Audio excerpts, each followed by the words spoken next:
اللہ کے بابرکت نام سے شروع کرتا ہوں جو بڑا مہربان نہایت رحم والا ہے، اور درود لا محدود حضور صلی اللہ علیہ وآلہ وسلم کی بارگاہ ناز کے اندر، بارگاہ پروقار کے اندر ہدیتن، عقیدتن، محبتن، نذرانتن، تحفتن، مودتن، ادبن پیش کرنے کے بعد حضرت عبد الرحمن بن عوف رضی اللہ تعالی عنہ سے روایت ہے کہ ایک مرتبہ رسول کریم صلی اللہ علیہ وآلہ وسلم باہر تشریف لے گئے۔ آپ صلی اللہ علیہ وآلہ وسلم کا رخ اموال صدقات کی طرح تھا۔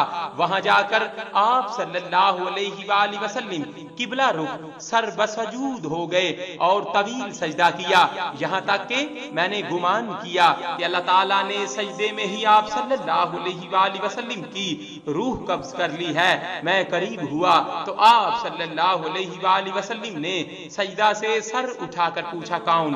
میں نے عرض کیا عبد الرحمن۔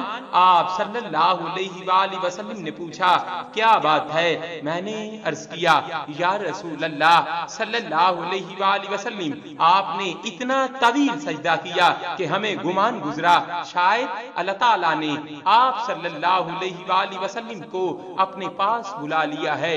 آپ صلی اللہ علیہ وآلہ وسلم نے فرمایا حضرت جبرائیل علیہ السلام میرے پاس آئے تھے اور انہوں نے مجھے یہ بشارت دی ہے کہ اللہ تعالیٰ نے فرمایا جو آپ صلی اللہ علیہ وآلہ وسلم پر درود بھیجے میں اس پر رحمت بھیجوں گا، اور جو آپ صلی اللہ علیہ وآلہ وسلم پر سلام بھیجے گا میں اس پر سلام بھیجوں گا۔